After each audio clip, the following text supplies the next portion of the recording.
بسم الله والصلاة والسلام على رسول الله. رب اشرح لي صدري ويسر لي أمري واحلل عقدة من لساني يفقه قولي. إن الحمد لله نحمده ونستعينه ونستغفره ونعوذ بالله من شرور أنفسنا. من يهده الله فلا مضل له ومن يضلل فلا هادي له. وصلى اللهم وسلم وبارك على نبينا محمد وعلى آله وصحبه وسلم تسليما كثيرا. طيب إحنا النهارده الحلقة بتاعتنا عايزين نتكلم عن حاجة مهمة أوي، ناس كتير أوي بتبقى مش مدركة إن هي حاجة مهمة في ديننا. كلنا بنركز في إن إحنا عايزين نصلي ونصوم يعني نقيم الطاعات بطريقة صح، بس إحنا بننسى إن الأخلاق حاجة مهمة جدًا، جدًا في ديننا، وإن الأخلاق دي يعني مش بس بتبقى حاجة إحنا بنعملها لنفسنا، بس هي كمان بتمثل الدين بتاعنا. يعني دايمًا الناس بتبقى هتبقى حتى لو حد مش مسلم هو هيقيّم دين الإسلام من إحنا بنتصرّف إزاي وبنتعامل إزاي. فالأدب والأخلاق دي حاجة مهمة جدًا، ومن أجمل الصور اللي بتتكلم في الأخلاق والأخلاق الأساسية أوي والأخلاق المهمة جدًا في ديننا هي سورة الحجرات. فإحنا النهارده عايزين نعمل زي تأملات كده مع سورة الحجرات. وقبل ما نبدأ عايزين نقول إنه إحنا السورة اللي قبل الحجرات على طول هي سورة الفتح، بتتكلم في إن ربنا فتح للنبي وللمسلمين فتح مبين، فتح كبير جدًا، وهو كان إن بعد صلح الحديبية في قبائل كتير أوي، أوي من العرب بدأوا يخشوا في الإسلام. أول ما يبقى في عدد كبير أوي من الناس مسلمين هيبدأ يحصل مشاكل ونزاعات، وده ممكن يحصل اختلافات كتير أوي بينهم وبين بعض. فالسورة نزلت علشان تقول لنا آداب وأخلاق معينة نتعامل بيها مع بعض علشان نفضل متحدين، نفضل مجتمعين، نفضل مجتمع واحد، أمة واحدة. فالحاجات دي مهمة أوي، حتى نلاقي السورة دلوقتي بتكلمنا ان هو يا ايها الذين امنوا نعمل ايه بقى، يا ايها الذين امنوا نعمل ايه. فربنا بيكلمنا عن الاخلاق، الاداب اللي المفروض نبقى بنطبقها في ديننا وفي التعامل مع الدين وفي التعامل مع النبي وفي التعامل بيننا وبين بعض. ودي من اهم الحاجات، علشان كتير قوي من الاخلاق الوحشه دي بتفسد المجتمع، بتوقعنا ما بين بعض. فدي بتبقى فتنه كبيره قوي. حتى اعداء الاسلام حاجه كبيره قوي بيعملوها هم ان هم بيوقعوا الشعوب بيننا وبين بعض، بيفرقونا ويضعفونا عشان يعرفوا يتحكموا فينا. فديننا مبني على ان هو احنا نتجمع بالحاجات دي بقى، نتجمع بالاداب ونتجمع حتى لو بيحصل مشاكل وكده، بس نحاول نتغاضى عنها عشان يعني نفضل متحدين. فالصورة جميلة قوي من ده ان هي عارفين بتربط ما بين الاخلاق وان احنا نبقى امة واحدة. أنا عايزة أقول إن في بجد أحاديث كتير جدًا، جدًا عن فضل إن الواحد يبقى عنده خُلُق حسن، يعني يبقى الواحد مهتم جدًا بطريقة كلامه، بنبرة صوته، الحاجات دي كلّها هنقابلها في السورة أصلًا. يعني السورة بتتكلّم من أبسط الحاجات، من فكرة الصوت لحد الكبائر. فهي السورة ما شاء الله هي في صفحة ونُص تقريبًا، أو صفحتين، يعني صفحتين وربع، بتتكلم عن حاجات كتير قوي مهمة جدا زي ما كانت يارا بتقول في المجتمع. والحاجات دي يعني لو احنا لو الواحد بس في المجتمع عرف يطبق الحاجات دي بينقل المجتمع حاجة تانية خالص، كل واحد بيأثر على التاني. في حديث حلو جدا عن أبي هريرة رضي الله عنه. سئل رسول الله صلى الله عليه وسلم عن أكثر ما يدخل الناس الجنة، فقال تقوى الله وحسن الخلق. وسئل عن أكثر ما يدخل الناس النار، فقال الفم والفرج. في حديث تاني برضو حلو جدا. وسئل صلى الله عليه وسلم فمن أحب عباد الله إلى الله، قال أحسنهم خلقا. حديث حلو تاني برضو، قال صلى الله عليه وسلم إن من أحبكم إلي وأقربكم مني مجلسا يوم القيامة أحسنكم أخلاقا. حديث تاني، ما من شيء أثقل في الميزان من حسن الخلق.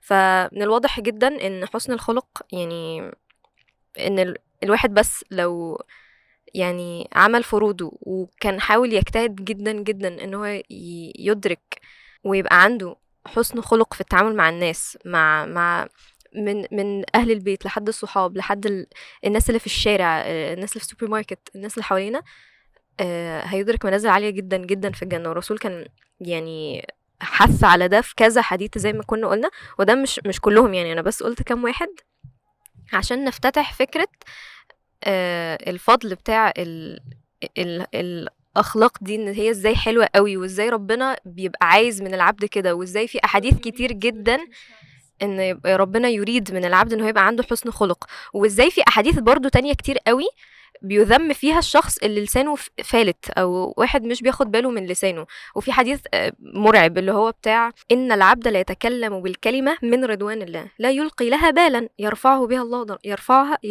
الله بها درجات، وان العبد لا يتكلم بالكلمة من سخط الله لا يلقي لها بالا يهوي بها في جهنم. واحنا كتير قوي بنقعد نتكلم، واحد مش بيبقى مركز قوي في كلامه، بيقول كلام في الطلعة والنازلة، مش بيبقى واخد باله ان الكلمة دي ممكن ربنا يرضى عن الكلمة دي لدرجة ان هو يدخله الجنة ويرفعه بيها درجات.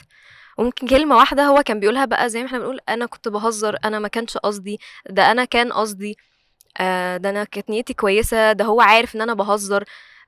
والصورة دي بالذات بتتكلم كويس قوي عن فكرة خد بالك انت بتقول ايه. مفيش حاجة اسمها انا بهزر، الحاجات دي عند ربنا بجد بتفرق قوي، ان الكلمة لا يلقي لها بالا. يعني الواحد هيتفاجئ يوم القيامة ان هو قال كلمة هو فعلا كان لا يلقي لها بالا وتهوي به الى وفي يعني رواية تانية يهوي بها 70 خريفا. 70 خريفا يعني 70 سنة في النار. فيعني ربنا يحفظنا. يعني هو الصورة دي بجد حسيت ان هي من اهم الصور احنا المفروض نتكلم عنها، لان احنا الحمد لله خلصنا رمضان، احنا جايين متاخر شويه بس انا خلصنا رمضان، فالواحد عارف شويه ان هو يلتزم بالفروض، ان هو يجتهد في الصلاه، يجتهد في الصيام، يجتهد في العبادات اللي هي بتاعه الجوارح. بس في بجد يعني عمل يعني يا يطلع يا ينزل، واللسان من اسهل الحاجات اللي الواحد مش بياخد باله من طريقته في يعني مش بياخد باله هو بيتعامل ازاي بلسانه ده، ولسانه ده اكتر حاجة هيتحاسب عليها يوم القيامة. في حاجة برضو تانية مهمة قوي، ان خلوا بالكم عشان دي حاجة ناس كتير بتقع فيها بالغلط، ان ساعات الواحد اول ما يبدأ يقرب لربنا ويعرف بقى ينتظم في الصلاة، ومثلا بنت تبدأ تظبط حجابها، بيبقى في مشكلة ان هي ساعات طريقة التعامل مع الناس التانية بتخليها تبين اكن انها قربت لربنا، او اكن ان هو قرب لربنا، بقت اخلاقه اسوأ. يعني مثلا يبدأ يتعامل مع الناس التانية اللي بتعمل ذنب كان هو بيعمله زمان، او حد كان بيعمل حاجة غلط هو بطلها، بيبدأ يتعامل معاهم باللي هو باحتقار كده. فالموضوع ده مش بس هو غلط، لانه احنا ما حدش عارف، يعني ما حدش يعرف هو في الاخر مين عند ربنا في منزلة ايه، وممكن الشخص ده في الاخر اللي انا بحتقره ده قبل ما يتوفى ربنا يكتب له توبة ويبقى اعلى مني في الجنة، انا ما حدش عارف. فدي حاجة. بس تاني حاجة ان كده الشخص ده هو اللي بيعمله ايه، هو اللي بيعمله ان هو بيبين للمجتمع ان التزامه وقربه لربنا خلاه اخلاقه اسوأ. فخلوا بالكم قوي ان لما حد يقرب لربنا ما يبداش يعامل الناس اللي هو مثلا شايفهم وبيحكم عليهم ان هم ابعد بطريقه اوحش، او ما يبداش يعامل عيلته او صحابه بطريقه اوحش باخلاق اوحش علشان هو متضايق منهم.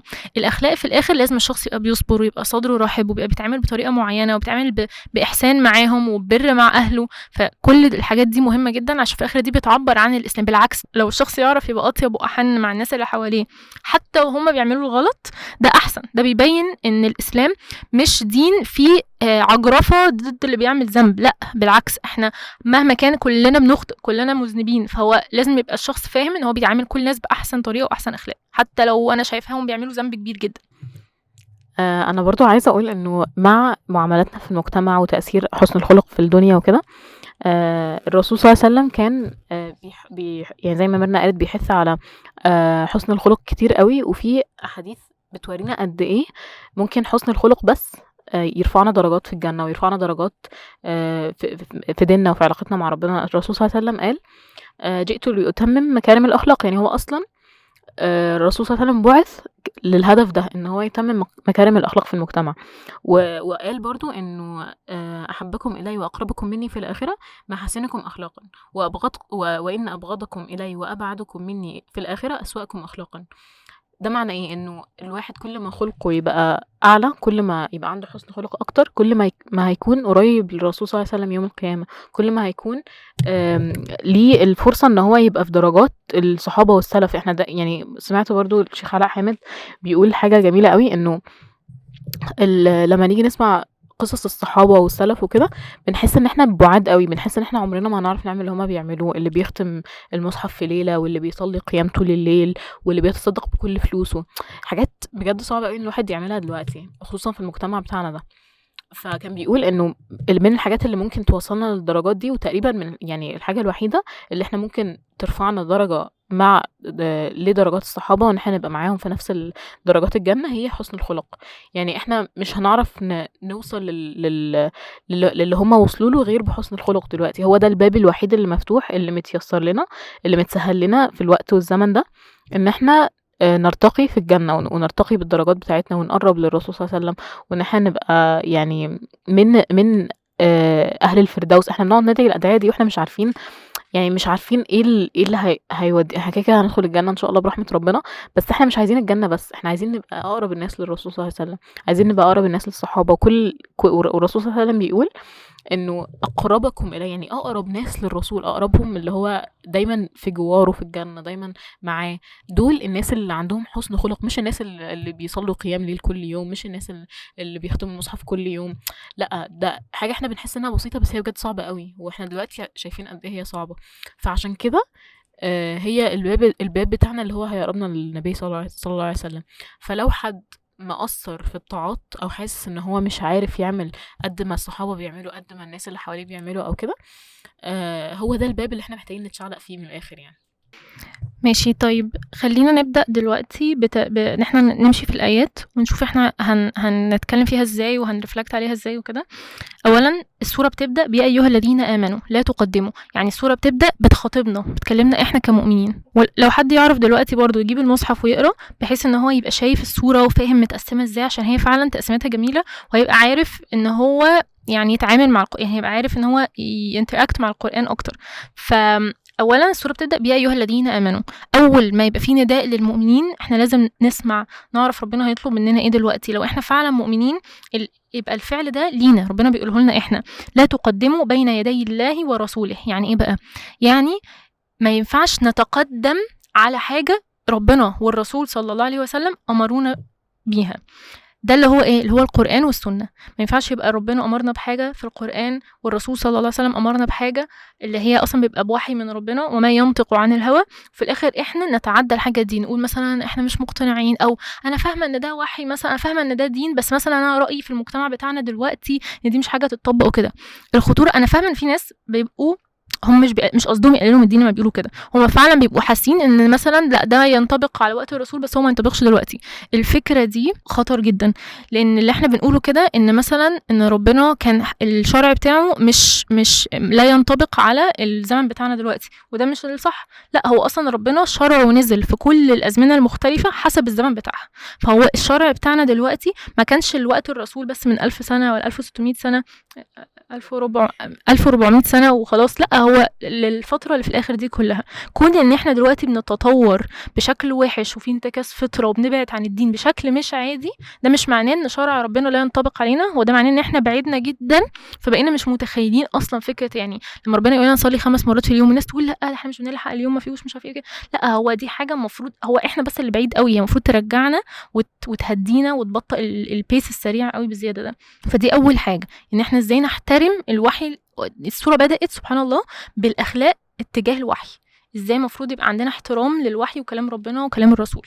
وبرضو فكرة ان الآية دي بتمهد ان اي حاجة هتتسمع في السورة، يعني ان احنا لما نسمعها نطبقها، لان السورة دي هيبقى فيها يا ايها الذين امنوا كتير قوي، ويبقى فيها واتقوا الله كتير قوي، هيبقى في كذا موضع في ان احنا يعني في السورة في بدايتها ان احنا ما نقدمش حاجة عن كلام ربنا وعن كلام الرسول وعن الشرع، وفي نفس الوقت ان انا اتقي الله. واصلا حتى في الآية دي بقيتها واتقوا الله ان الله سميع عليم. فهنشوف في كذا موضع في السورة ان التقوى الله اهم حاجة، عشان انا لما اتقي الله هعرف ان انا اطبق الاوامر اللي ربنا امرني بيها واتجنب الحاجات اللي ربنا نهاني عنها. بالظبط. وعايزه ازود ان اصلا بما ان التقوى جت في اول ايه، هي اصلا من اهم الحاجه اللي بتخلي الانسان يعمل اللي عليه، ان هو فعلا بيتقي الله وخايف من العقاب، هو عايز يعمل الحاجه الصح. لو انا جوايا عارفين اللي هو زي فجور او فسوق، اللي هو انا مش فارق معايا، كلمات تحسوها كبيره فالشخص يقول لا لا لا، بس هو معناها ايه؟ معناها ان شخص مش فارق معاه انه يعمل الغلط.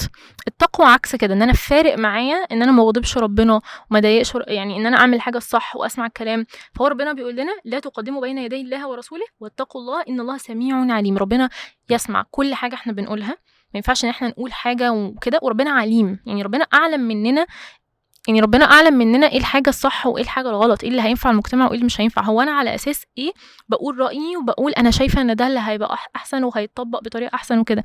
انا ايش عرفني اصلا؟ وانا يعني طول عمري يعني انا هو عمري في الدنيا كان حاجه قليله جدا وانا مش فاهمه حاجه اصلا. انا يا دوبك فاهمه جزء من مجالي مثلا، حتى مجالي انا مش ملمه بيه. على اي اساس انا بفكر في تشريعات واكني بقول كده او بتهم ان ربنا مش حكيم او مش عليم، ان هو حاجه ناقصه او فيها غلط، ويعني سبحانه يعني. انا بحس ان احنا عندنا مشكله في فهمنا لكلمه التقوى او معنى كلمه التقوى. احنا ما عندناش للاسف في جيلنا ده الفكره بتاعت سمعا وطاعه. احنا عندنا سمعا وتفكيرا واقتناعا وطاعة ونقاشا وطاعة. يعني احنا لازم نبقى مقتنعين اقتناع تام بالحاجة او بالتشريع علشان نطبقه، ده مش منهجنا او ده مش تشريع ربنا سبحانه وتعالى. احنا المفروض سمعا وطاعة اللي هو انا سمعت ان ربنا سبحانه وتعالى طلب مني حاجة اعملها كده كده. يعني ده اول خطوة ان انا اعملها، مش ان انا اقعد اشوف بقى هي ليه بتتعمل. تاني خطوة بتيجي بعدها لو انا عايزة فعلا اعرف ليه واعرف السبب وراها وكده، اقعد بقى ادرس ليه الحكم ده نزل، اقعد اعرف ليه ده حلال ليه ده حرام. بس مش معناه ان انا هبطل اعملها لحد ما اقتنع. فانا بحس ان احنا كجيل او كمجتمع دلوقتي بنستصعب قوي الحتة دي، ودي الحاجة اللي بتفرقنا ما بين احنا وما بين الصحابة والناس اللي على الدين الصح وكده، ان هما مش بيدوا نفسهم مجال ان هما يقعدوا بقى يدخلوا بقى يفتحوا باب للشيطان ان هو يدخل يقول لهم بس لا هو ده اصلا مش واقعي ان هو يبقى حرام دلوقتي، اكيد حلال، اكيد المجتمع اللي احنا فيه ده مش هيتطبق عليه الشرع ده. فهي نفس الحاجة اللي يارا بتتكلم عليها. فالتريك هي او اللعبة هي ان احنا اول ما نسمع ربنا سبحانه وتعالى بيقول يا ايها الذين امنوا اعملوا كذا، خلاص انا قمت عملت من غير ما ادي نفسي في مجال او تفكير او وقت ان انا اقعد بقى اقنع نفسي ان انا لا ممكن يبقى فعلا مش المفروض كده. وفي حاجه بجد الشيخ كلها بيقولها دلوقتي تقريبا محمد الغليظ كان بيقول انه احنا بنسال طب العمل ده او الطاعه دي فرض ولا سنه. السؤال ده بيجي بنيه غلط، ان احنا بنبقى فرض انا لازم اعمله، سنه خلاص انا مش هعملها.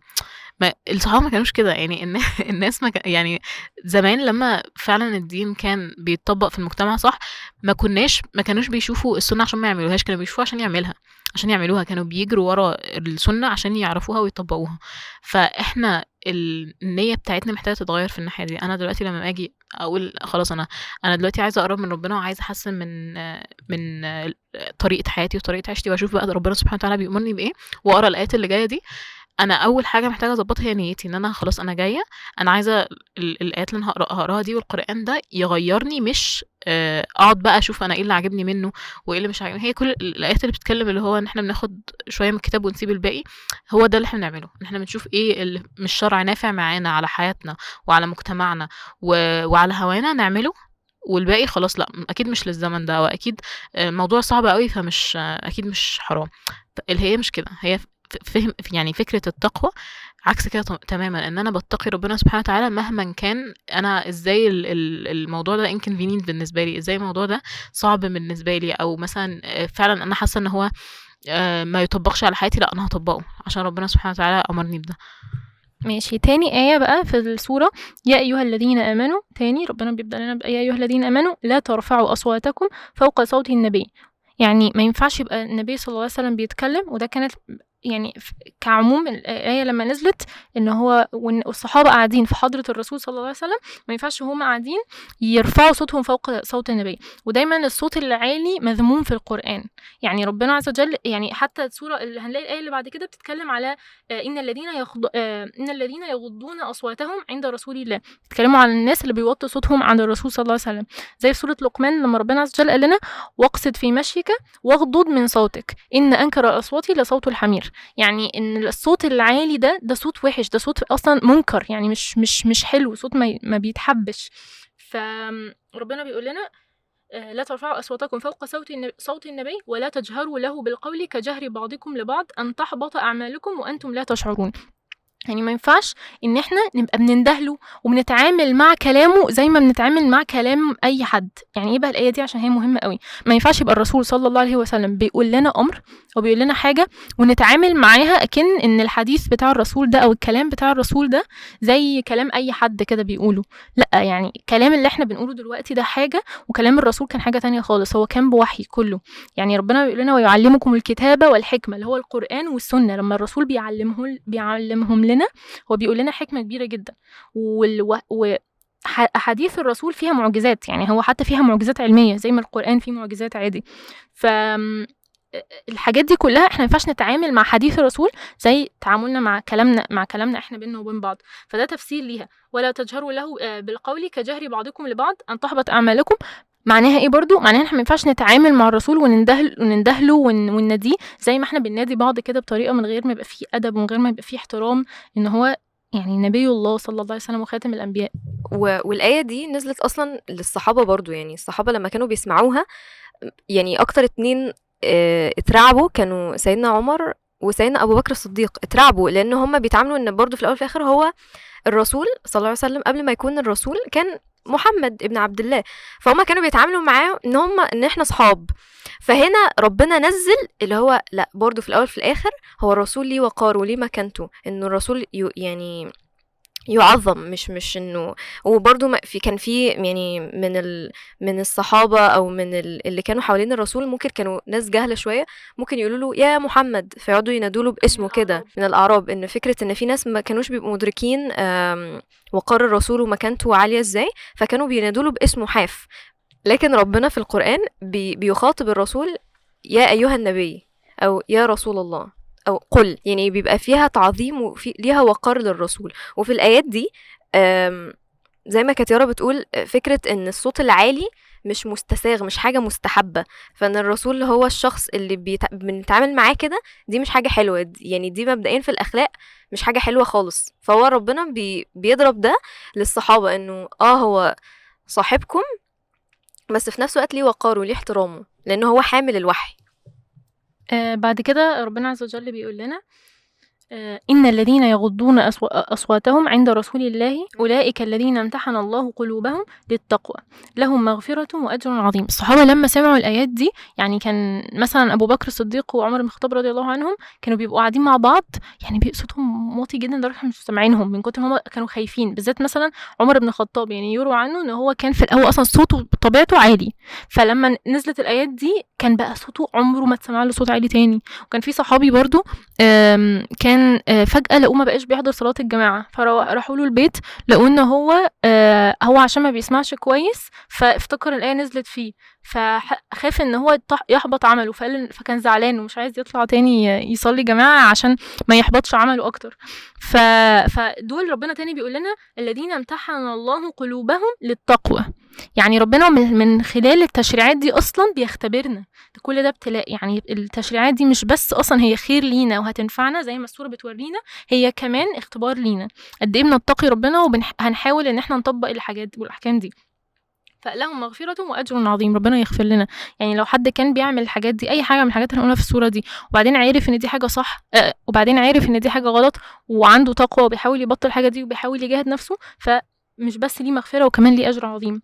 إن الذين ينادونك من وراء الحجرات أكثرهم لا يعقلون ولو أنهم صبروا حتى تخرج إليهم لكان خيرا لهم والله غفور رحيم. كان في ناس هم برضو من أوائل الناس اللي داخلة في الإسلام، لأن السورة دي زي ما قلنا جت بعد سورة الفتح، ناس كتيرة دخلوا الإسلام جداد. وحتى في آخر السورة هنشوف إن في ناس منهم يمنون عليك أن أسلموا، ناس جديدة داخلين الإسلام بقى ومبسوطين وما داخلين الإسلام وبيمنوا على الرسول. فهو لأ، هو ده مش صح، وفي الآخر انتوا أسلمتوا عشان نفسكم. ففي ناس أخلاقهم في الأول ما كانتش صح، كانوا بينادوا الرسول من بره الحجرات، اللي هو من بره الأوض أو الغرف بتاعة الرسول وزوجاته كده، بينادوه من بره. فدي مش حاجة صح. هم كده بيندهوا، يعني هم كده كسروا حاجات كتير قوي. أولا صوتهم عالي جدا، ثانيا بيندهوا الرسول بطريقة ما فيهاش التعظيم المفروض إن احنا نعظمه للرسول. فربنا بيقول لهم كانوا لو صبروا واستنوك لحد ما تطلع بالراحة ومن غير ما يبقى فيه اللي هو الطريقة دي في التعامل. يعني بصوا أصلا السورة لحد دلوقتي بتكلمنا مش بس في طريقة التعامل مع الوحي، بس في طريقة التعامل مع النبي. وإحنا النهاردة وإحنا قاعدين محتاجين احنا مش عايشين مع النبي، بس لازم نوقر كلامه اللي وصل لنا دلوقتي، اللي احنا متاكدين ان النبي قاله، فلازم نبقى احنا بنوقر كلامه وبنتعامل معاه كده، احنا بنسمعه ما بنعليش صوتنا، ولما يبقى حديث بتتقال عن الرسول ما نقعدش نجادل، ما نقعدش اللي هو بنحاول نثبت انها غلط او كده، يعني نتاكد طبعا ان هي حديث صحيحه وخلاص، ما نقعدش نبقى بنجادل اكننا بنجادل مع الرسول صلى الله عليه وسلم في ساعتها. الآية اللي وراها بقى بتقول يا أيها الذين آمنوا إن جاءكم فاسق بنبأ فتبينوا. يعني إيه؟ يعني لو في حد جيب خبر، نبأ يعني خبر، يعني حد جه قال لكم إن في حاجة، في خبر معين، فتبينوا يعني تأكدوا من الخبر ده الأول. وفي قراءة تانية بتقول فتثبتوا يعني اثبتوا، ومن غير أي هلع ومن غير ما نكبر المواضيع. أول حاجة تبينوا يعني تثبتوا، بعدين تبينوا تأكدوا من الخبر. مش أي حاجة نصدقها، ومش أي حاجة نقعد بقى ننشرها ونقول يا جماعة ده اللي حصل وما حصلش من غير ما نتأكد. علشان كده يعني بحس ان ده من اهم الحاجات دي، الآية دي من اهم الآيات اللي احنا محتاجين يعني نطبقها في مجتمعنا دلوقتي، خصوصا في ظل السوشيال ميديا يعني سهولة نشر الأخبار دلوقتي. مش أي حاجة نقراها نصدقها، مش أي حاجة مش أي خبر يجي لنا نقعد بقى عارفين نفريك اوت كده، او اللي هو نكبر المواضيع وننشرها بين الناس من غير ما نبقى متأكدين منها. فالقراءتين دول بيكملوا بعض، وده من إعجاز القرآن، ان كل القراءات بتديك معاني، بتدينا layers او طبقات من معاني بيكملوا بعض وبيدونا الصورة كاملة. بقية الآية أن تصيبوا قوما بجهالة فتصبحوا صح؟ أن تصيبوا قوما بجهالة فتصبحوا على ما فعلتم نادمين. فانتوا في الآخر لو احنا نشرنا الخبر ده وطلع غلط ونشرناه عن جهل، فهنبقى في الآخر نادمين. والآية بجد واضحة ومهمة جدا، دي من أهم الحاجات لو مش من أهم الآيات اللي في السورة يعني بالنسبة لي. وبعدين ربنا عز وجل بيقول لنا آية جميلة جدا، وهي واعلموا أن فيكم رسول الله لو يطيعوكم في كثير من الأمر لعنتم. يعني احنا دلوقتي من شوية كنا بنقول ان ربنا ان الوحي نزل واحنا المفروض نطيع ربنا ونطيع الرسول صلى الله عليه وسلم، ربنا بقى بيقول لنا لو كان الرسول هو اللي بيطيعكم وبيغير الدين والشرع على أساسكم لعنتم. يعني مش بس الدين والشرع نازل زي ما ربنا قال في الصفحة اللي قبلها كاختبار للتقوى بتاعتكم أو كامتحان للتقوى بتاعتكم، بس هو كمان علشان يرفع عنكم العنت أو المشقة. لعنتم يعني كنتوا هتتعبوا في الحياة. الأحكام دي كلها في الآخر معمولة لمصلحتكم. زي ما كانت يارا بتقول، فكرة ان ربنا بينزل التشريعات دي علشان يختبرنا، وفي نفس الوقت بحس ان هي عشان يخفف علينا، زي في الآيات بتاعة سورة النساء يريد الله ليبين لكم ويهديكم سنن الذين من قبلكم ويتوب عليكم والله عليم حكيم والله يريد أن يتوب عليكم ويريد الذين يتبعون الشهوات أن تميلوا ميلا عظيما يريد الله أن يخفف عنكم وخلق الإنسان ضعيفا. لو كان فعلا الرسول كان بيميل لرأي من آراء الناس اللي حواليه، فعلا كنا هنعاني، لان ده كان رأي انساني، ده رأي بشر، فهو عمره ما هيعرف انه يوفق ما بين كل الآراء وده مش بس رأي عليه هو، لا، احنا القرآن مخلد، يعني هو هيفضل يأثر لحد يوم القيامة، وهيبقى مناسب لكل الأجيال وكل الناس هيليق على كل شخص. مفيش حد هيشقى في الشرع، لأن الشرع ده نازل بوحي من ربنا اللي يعلم هو خالق ايه، فهو ده اللي هيليق بيهم، او هو ده اللي هم هيستحملوه فيعرفوا ان هم يطبقوه. وممكن الشخص يعاني شوية في حاجة معينة او يبقى مثلا مش ماشي على هواه قوي، دي حاجة تانية بقى، دي بتحتاج ان الشخص يجاهد نفسه في الحاجات اللي زي دي. بقية الآية بتقول ولكن الله حبب إليكم الإيمان وزينه في قلوبكم. الآية دي حلوة جدا، فكرة أصلا إن الواحد يحب الحاجة وتتزين، زي مثلا إن في يعني ذنوب معينة الواحد بيحبها أو بيميل ليها، ده عشان الشيطان زينها ليه، فلما الشيطان بيزين الذنب ده الواحد بيميل إن هو يعمله وبيحبه وبيتعلق بيه. فربنا هو اللي بيحبب الإيمان، ان الايمان يخش القلب. يعني في اخر برضو سورة الحجرات قالت الأعراب آمنا قل لم تؤمنوا ولكن قولوا أسلمنا ولما يدخل الإيمان في قلوبكم. ففكرة ان ربنا يحبب لينا الإيمان، ولكن الله حبب إليكم الإيمان وزينه في قلوبكم، خلاه حلو ان الواحد يحب مثلا الصلاة، الواحد يحب الصيام او التشريعات دي، على قد مثلا ممكن تشق فعلا زي ما كانت يارا بتقول على حد، بس ممكن يعني مع المجاهدة وان انت تصبر على الطاعة دي وان انت تجاهد نفسك ربنا يزينها في قلبك، فدي تبقى احب حاجة ليك بعد ما كانت اكتر حاجة بتستصعبها. وخلوا بالكم قوي هنا ان ربنا يعني عارفين اللي هو ممكن حاجة حلوة قوي نلاحظها من الآيات، ان القلب هو حاجة بتبين لنا أو بيطبع عليها الأفعال بتاعة الجوارح. يعني في الآخر عارفين الآية اللي هي إلا من أتى الله بقلب سليم يوم لا ينفع مال ولا بنون إلا من أتى الله بقلب سليم. دي مش معناها إن هو حد من قلبه نضيف وسليم وخلاص، لا، هي معناها إن هو كمان الأعمال اللي بيعملها دي بتخش في قلبه بعد كده بتأثر فيه. فهو القلب والجوارح مش حاجتين منفصلتين. يعني ما ينفعش حد يبقى عمال يعمل ذنوب بيقول بس انا من قلبي كويس، لا، هو ده معناه ان انا في قلبي في مشكله، لان انا مش حابب الطاعات دي، فانا محتاجه ابدا اشوف ايه المشكله دي واشوف انا هحلها ازاي عشان اصلا احب الطاعات دي. وزي ما ميرنا قالت، من احسن الحاجات اللي ممكن نعملها ان احنا ندعي ونقول ان يا رب حبب الي الطاعه دي، مثلا يا رب انا بعاني مع الحاجه دي، مش عارفه اعملها، مش عارفه انتظم عليها، سهلها عليا، حببني فيها. ونفس الحاجه في الذنوب، ساعات ممكن يبقى حد عنده ذنب معين هو بجد متعلق بيه ومتعود عليه حتى وحبه، وساعات بيبقى متضايق ان هو بيعمله بس مش عارف يوقفه، مش عارف يبطله، فيدعي برضو ان يا رب كرهني في الذنب ده وكده. الرسول صلى الله عليه وسلم برضو بيقول في حديث، بيقول فيه ألا إن في الجسد مضغة إذا صلحت صلح لها سائر الجسد، وإذا فسدت فسد لها سائر الجسد، ألا وهي القلب. معناه إنه القلب ده الوسيلة الوحيدة إن احنا لو صلحناها بقية العمل كله هيصلح، ولو فسد سائر العمل. وده معناه ده الباب اللي بيوصلنا للحاجة اللي احنا بنقعد ندور عليها ونقعد نسأل فيها، اللي هي الخشوع، اللي هي ان احنا نحب الطاعات ونحب الأعمال الصالحة ونحب ان احنا نقوم نصلي ونحس بالصلاة والحاجات دي كلها. عشان كده دايما بنقعد نقول مفسدات القلوب او الحاجات اللي بتخلي القلب يفسد هي المعاصي اللي احنا بنعملها، وهي كل الفتن اللي حوالينا وكل الحاجات اللي بتملى القلب، اللي احنا المفروض اصلا نملاه بالطاعات والقرآن والدين وكده. بنقعد نمتص المعاصي ونمتص الفتن بقلبنا، وبعدين في الاخر نقول احنا مش بنحس بالصلاة، احنا مش بنحس بالطاعات، احنا مش حابين الدين، مش حابين ان احنا نقرب من ربنا.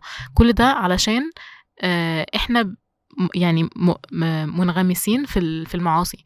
فاول خطوه المفروض نعملها علشان نعرف نحب الطاعات ونعرف نحب الاعمال الصالحه هي ان احنا نوقف المعاصي.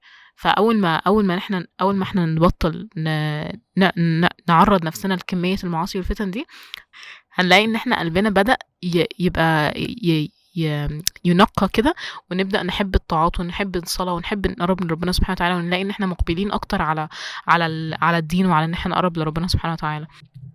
بقية الآية بتقول وكره إليكم الكفر والفسوق والعصيان أولئك هم الراشدون فضلا من الله ونعمة والله عليم حكيم. بعد ما ربنا بيحبب الإيمان وبيزينه في قلوب العبد، ساعتها بقى لما العبد يعني مثلا واحد كان في الأول بيحب يسمع أغاني وجاهد نفسه وبطل يسمعها وبقى يحب يسمع القرآن. دلوقتي ناس كتير قوي بتقعد تقول كده ان انا دلوقتي ما بقيتش اطيق ان انا اسمع الاغاني، ما بقيتش احبها، بقيت بحاول ان انا انفر منها، قلبي بقى يميل اكتر ان انا اسمع قرآن وان انا ببقى عايزه احفظه، يعني ببقى مشغلاه طول اليوم. ده فضلا من الله ونعمه، مش كل الناس كده. والله عليم حكيم، ربنا يعلم، ربنا بعلمه وبحكمته يعلم مين فعلا اللي يقدر ياخد حاجه كده، ان ده فضل كبير جدا من ربنا. ربنا بيقول في الآية اللي قبلها في الآخر خالص أولئك هم الراشدون. فأنا حاسة دي من أكتر حاجات المفروض الواحد يقعد يدعي بيها، يا رب حبب إلي الإيمان وزينه في قلبي وكره إلي الكفر والفسوق والعصيان واجعلني من الراشدين. يعني دايما ندعو إن ربنا يمن علينا بالحاجة دي، وإن احنا دايما ربنا يتفضل علينا بعلمه وبحكمته ان هو يسهل لي الحاجه دي ويزينها في قلبي، ان انا اعرف اتشرب الطاعات واتشرب شرع ربنا من غير ما كانت ساره بتقول، يعني ان انا لسه اقعد اتناقش وهشوف بقى حد يقنعني، لا، اللي هو سمعا وطاعا. الآية اللي بعد كده ربنا بقى بيقول لنا حاجة مهمة قوي وجميلة جدا نكون فاهمينها، وإن طائفتان من المؤمنين اقتتلوا. دلوقتي احنا عندنا مؤمنين كتير جداد داخلين الإسلام وكده، واحنا حتى دلوقتي ممكن نطبق ده على المجتمع اللي احنا فيه دلوقتي. بقى في ناس كتير قوي تعتبر مسلمة، في مسلمين عندنا في الغرب اتولدوا مسلمين، وعندنا في الغرب ريفرتس دخلوا الإسلام جديد، وعندنا أصلا عند العرب وفي الشرق الأوسط مسلمين عرب ومسلمين مش عرب، وفي العرب أنواع. هي كل بقى ناس مختلفة كتير. لو في 2 منهم اقتتلوا يعني اتخانقوا بيحاربوا بعض، نعمل ايه؟ فأصلحوا بينهما. ودي فكرة مهمة جدا جدا جدا في ديننا. السبب اصلا ان الغيبة والبهتان والنميمة من الكبائر ان احنا بنعمل عكس اللي ربنا طلبه مننا. ربنا بيطلب مننا او يعني ربنا امرنا بان احنا نصلح بين الناس، اللي بيغتاب الناس وبينم يعني بيوقع بين الناس وبعضها، ده بيعمل عكس ده، يعني هو بيعين الشيطان في انه يفرق ما بين المسلمين ويضعفنا. فعشان كده الغيبه والبهتان والنميمه حاجه كبيره قوي قوي قوي، لان هي بتزعل الناس من بعض وبتفرق الناس وكده، وبتعمل عداوات وبتعمل دول بقوا ضد دول وهكذا. ربنا بيأمرنا ان احنا نصلح بينهم.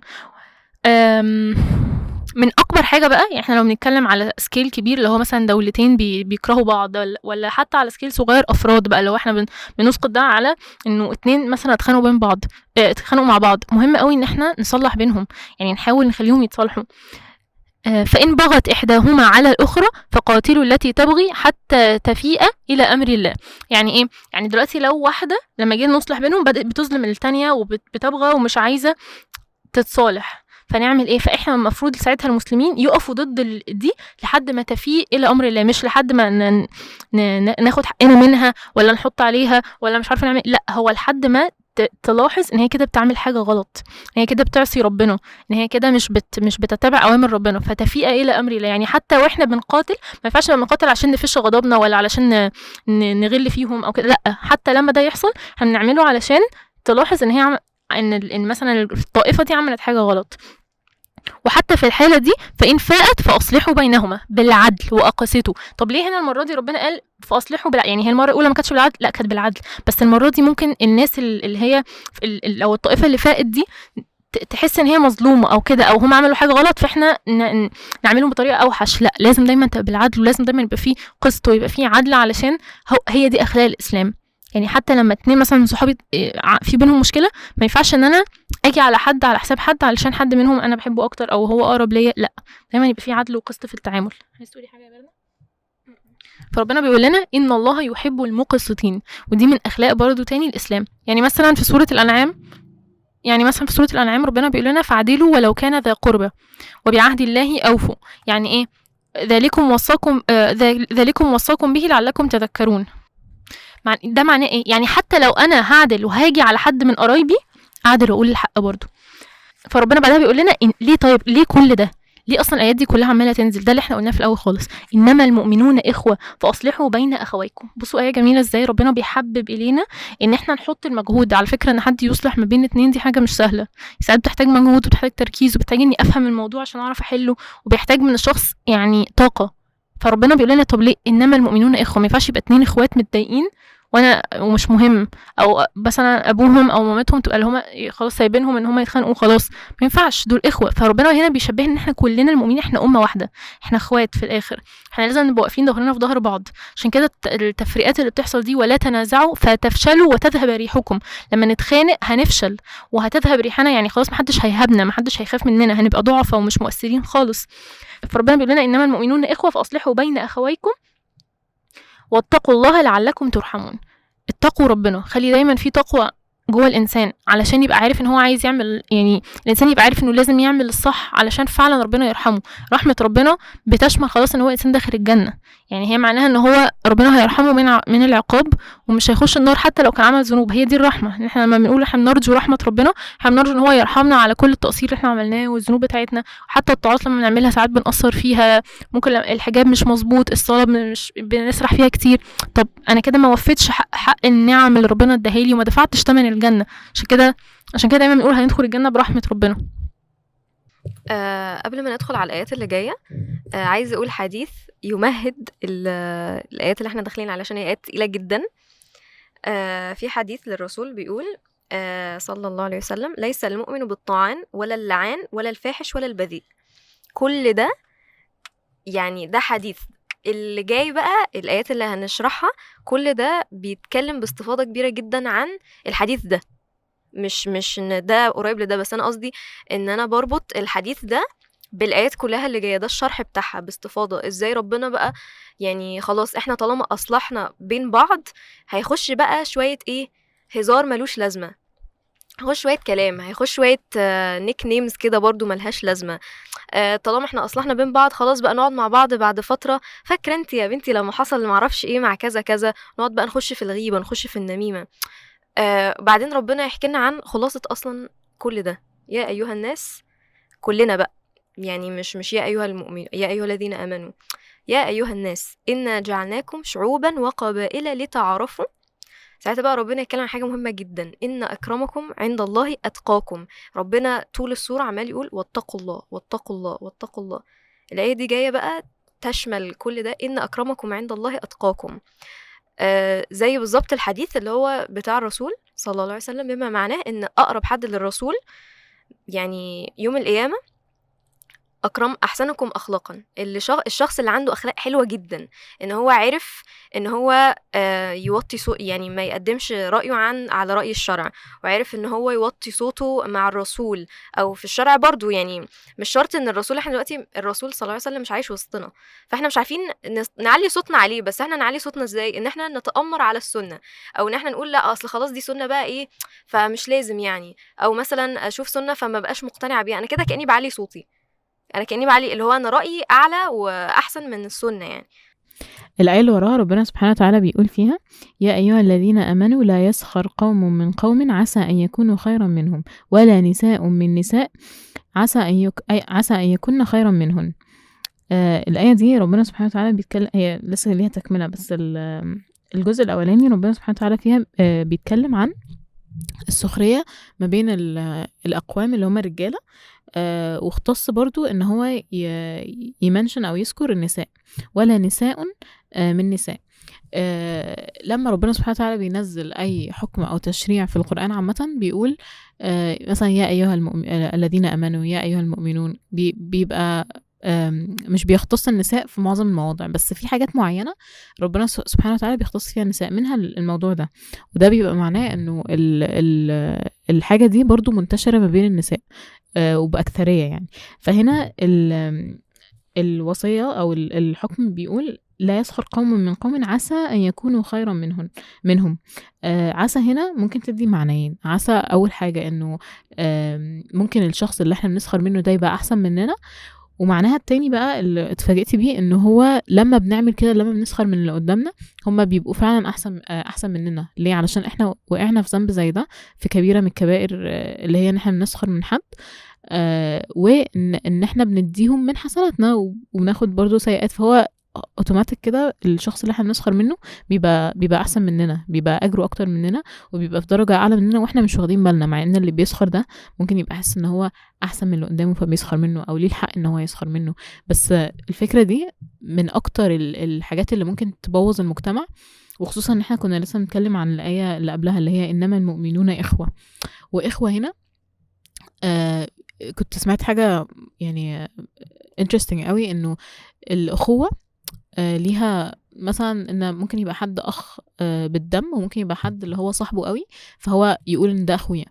فاخوة بتتقال على الاخوة اللي بالدم، مش الاخوة اللي بالصحوبية اللي هي اصلا بتتسمى اخوان.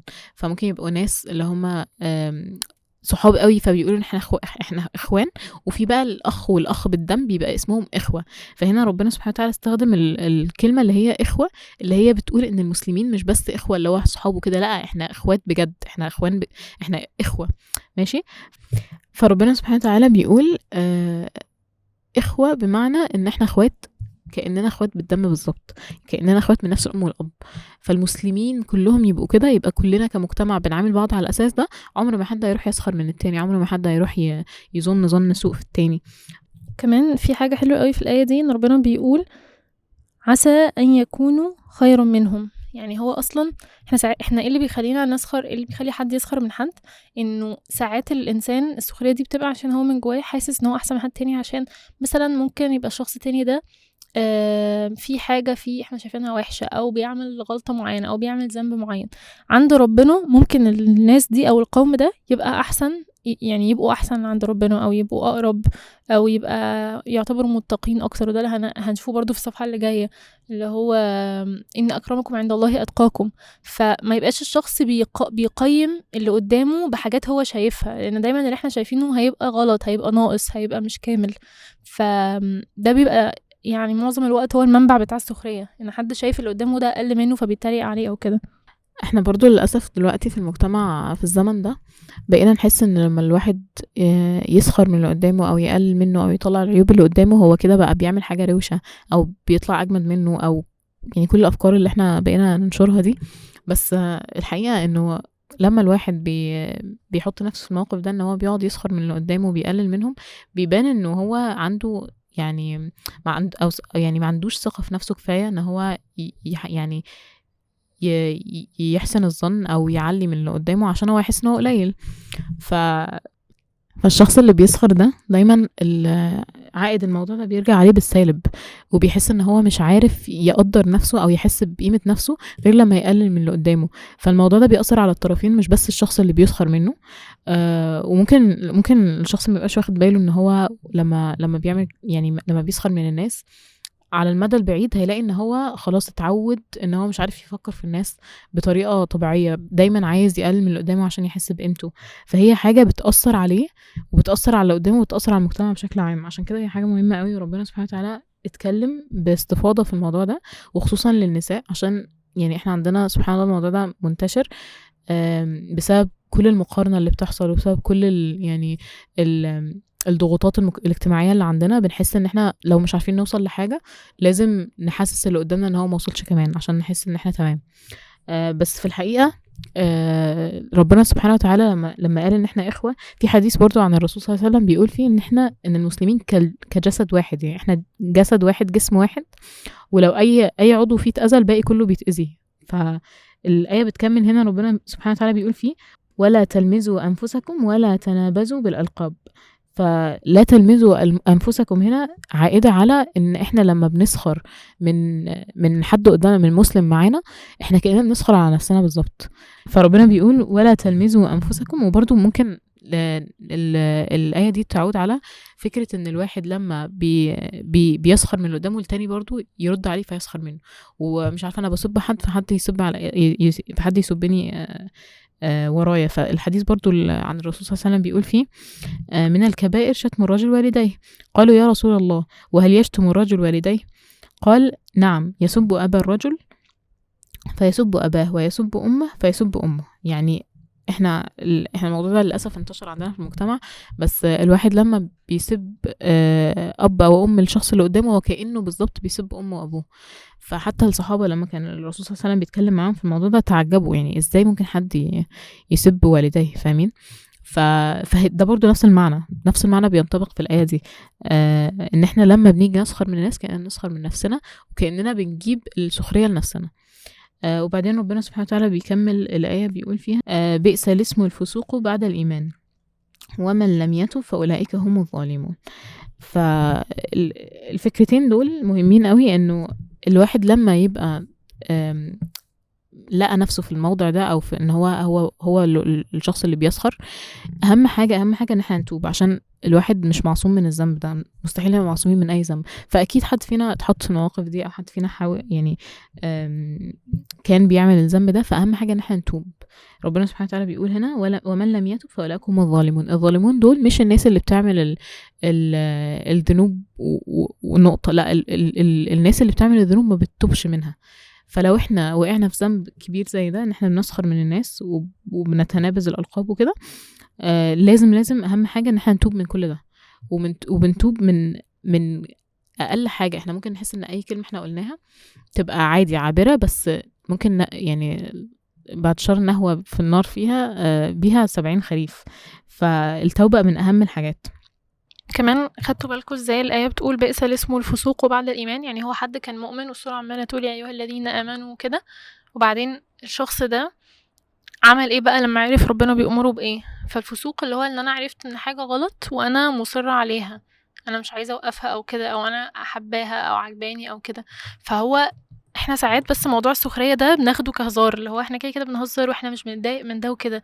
بس لما دي بقت طبع في الانسان، وهو عمال يهزر مع اللي قدامه بالطريقة دي وبيسخر منه، او بيتنابز بالالقاب اللي هو بيقول له اسم او لقب هو بيضايقه او كده، وعادي وبسمعه بقى باك برضو بيقول لي الاسم ده او بيتريق عليا وكده وانا متقبل ده بيعمل ضعف في الامه غصب عننا. حتى لو احنا حاسين ان ده عادي ومش مش بيضايقنا، بيبقى عارفين في مساحه ان حد يتضايق، بيبقى في مساحه ان يحصل مشكله.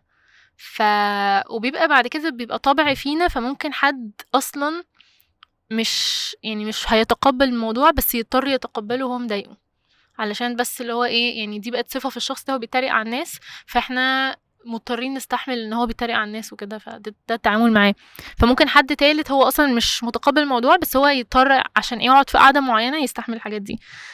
فكل ده في الاخر ربنا بيقول لنا هو غلط، ومن لم يتوب فاولئك هم الظالمون. يعني لازم فعلا نتوب زي ما ساره بتقول. انا كانت في حاجه لفتت انتباهي، ان في نفس الصفحه فوق آية رقم 7 ربنا بيقول فيها: ولكن الله حبب إليكم الإيمان وزينه في قلوبكم وكره إليكم الكفر والفسوق والعصيان أولئك هم الراشدون. تحت في الآية اللي كانت سارة بتتكلم عنها: بئس الاسم الفسوق بعد الإيمان ومن لم يتب فأولئك هم الظالمون. أنا بالنسبة لي فكرة إن الشخص يبقى عارفين اللي هو الجملة اللي احنا على طول بنسمعها، اللي هو اللي في القلب بيبان على اللسان، أو اللي في القلب على اللسان. فربنا يعني في الآية اللي هي ولكن الله حبب إليكم الإيمان وزينه في قلوبكم، فكرة إن أنا لما قلبي يتزين بالإيمان ساعتها اللي جوه قلبي هيبان على لساني فعلا، إن أنا هبقى بتقي الله قوي يعني صعب قوي إن القلب اللي مليان إيمان ده يطلع منه الكلام ده. في الحديث أعتقد أنا قلته قبل كده، ثانية واحدة، ليس، قال رسول الله صلى الله عليه وسلم: ليس المؤمن بالطعان ولا اللعان ولا الفاحش ولا البذيء. يعني اصلا من صفات المؤمن دي مش من الصفات بتاعته اصلا، ان هو يبقى بيقول كلام بذيء او بيقول كلام يأذي اللي قدامه، ولا ان هو بيطعن في حد، ولا ان هو يأذي حد، ولا ان هو يقول كلمة عابرة، لان المفروض اصلا احنا كل كلمة بحساب. يعني في الآية اللي في سورة قاف: ما يلفظ من قول إلا لديه رقيب عتيد. يعني في كراما كاتبين على اليمين وعلى الشمال، ربنا موكل لينا ملائكة بيراقبوا كل كلمة بتتقال، ما فيش حاجة بتطلع. ما يلفظ من قول، وحتى هنا ربنا يعني الآية عامة، يعني كل قول سواء حلو أو وحش كل حاجة بتتكتب، مفيش حاجة بتتساب عشوائية. فالآية بتاعت أولئك هم الراشدون، إن دول هم فعلا اللي على الطريق الصح، إن ربنا بعد ما الإيمان بيتزين في القلب بيكره ليه الكفر والفسوق والعصيان. كل ده في الآية اللي تحت. لما أنا أقعد ألمز وأقعد أسخر من حد وأقعد أتريق عليه وعلى شكله، دي بجد بتحصل كتير جدا في مجتمعنا، وبالذات وسط مثلا جروب شباب، يبقى واحد مثلا: ايه يا عم شكلك ده مش عارف ايه، بيقعد يسخر من شكله وبيقعد يتريق عليه. ممكن بنت تقعد تتريق على بنت تانية تقولها ايه اللي انت لابساه ده. وغير بقى الأثر بتاع السوشيال ميديا، الكومنتس. يعني وعايز اقول على حاجه مهمه جدا جدا: السليبرتيز او المشاهير او الممثلين، ده برضو يعني مش عشان هم ممثلين او عشان هم في الوسط الفني فده يدينا الحق ان احنا برضو نقعد نتريق على لبسها وعلى شكلها وعلى طريقه كلامها. ده بيحصل كتير جدا، يعني ده اصلا ده ما بيحصلش غير كده على السوشيال ميديا. فدي حاجه الواحد مش بياخد باله منها، بيفتكر ان خلاص ده واحد مشهور كل الناس تتكلم عنه، فهو حاطط نفسه في المجال ده، هو حاطط نفسه في الحته دي. فلا، هو برضو انت بتؤاخذ على الكلام ده. في الحديث اللي هو بتاع معاذ بن جبل رضي الله عنه، هو كان بيقول: وإنا لمؤاخذون بما نتكلم به، فقال الرسول صلى الله عليه وسلم: ثكلتك أمك يا معاذ، وهل يكب الناس على النار على وجوههم أو على مناخرهم إلا حصائد ألسنتهم. كلمة حصائد يعني حاجة أنا جمعتها، حاجة على حاجة على حاجة فبقت حاجة كبيرة، فده الحصائد، يعني اللي هو الحاجة اللي أنا حصدتها، الحاجة اللي أنا لمتها. يعني حصائد ألسنتهم، اللي هو أصلا هي دي الفكرة، ان انا بأخذ باللي انا بقوله.